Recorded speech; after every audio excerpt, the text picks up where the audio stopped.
नमस्कार, आप देख रहे हैं दाऊद पेश न्यूज नेशन। आपने रूस यूक्रेन युद्ध की पहली सीरीज देखी होगी, लेकिन अब हम लेकर आए हैं आपके लिए दूसरी सीरीज, जिसमें बताया जा रहा है कि यूक्रेन पर रूस के हमले को 14 दिन हो गए हैं। इन 14 दिनों में रूसी सेना ने यूक्रेन को तबाह करने में कोई कसर नहीं छोड़ी है। यूक्रेन के शहरों पर लगातार बम बरसाए जा रहे हैं, सड़कों पर टैंक दौड़ाए जा रहे हैं, बड़ी बड़ी इमारतों को नेस्तनाबूद किया जा रहा है।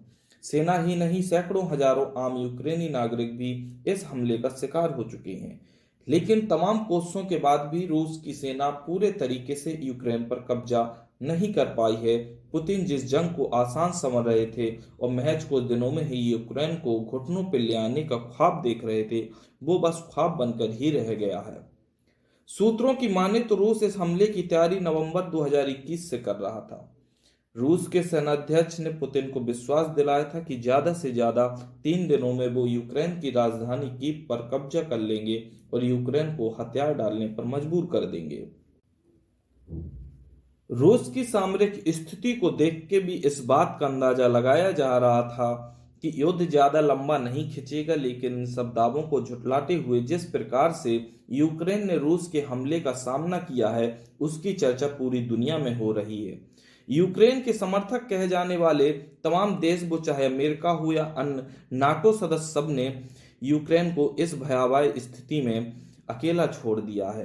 पर सिर्फ रूस पर आर्थिक प्रतिबंध लगाकर ही अपनी जिम्मेदारियों से मुक्त हो गए हैं। लेकिन इसके बाद भी यूक्रेन का अकेले डटे रहना ये दर्शाता है कि युद्ध सिर्फ उन्नत हथियारों और विशाल सेना की ही बदौलत नहीं जीती जाती, इसमें हौसलों और हिम्मत की भी उतनी ही भूमिका होती है। रूसी सेना और यूक्रेन के बीच जो एक शख्स पहाड़ की तरह खड़ा रहा, वो है व्लादिमीर जेलेंस्की।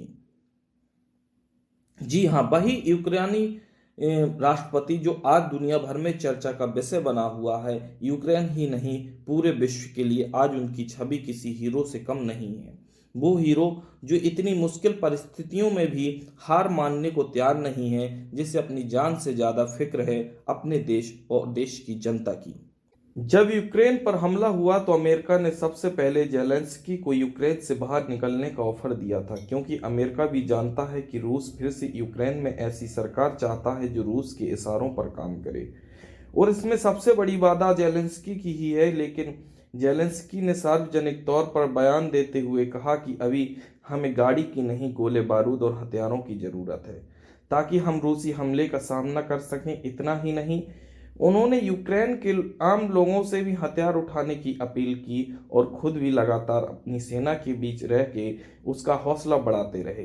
अपनी राष्ट्रपति की इस अपील का आम लोगों पर इतना असर हुआ कि कई बड़ी हस्तियां, यहाँ तक कि यूक्रेन के मेंबर ऑफ पार्लियामेंट तक अपने देश की रक्षा के लिए आगे आए और सेना के साथ कंधे से कंधा मिलाकर खड़े हो गए। व्यवहारिक तौर पर देखें तो दोनों देशों की सेनाओं का कोई मुकाबला ही नहीं था। एक तरफ अत्याधुनिक हथियारों से लैस विश्व के सबसे ताकतवर देशों में से एक रूस है, जिसके पास अमेरिका से भी ज्यादा परमाणु हथियार और उन्नत मिसाइलें हैं, तो दूसरी ओर एक छोटा सा देश यूक्रेन है, जिसके पास ना तो परमाणु हथियार है और ना ही उतनी बड़ी सेना।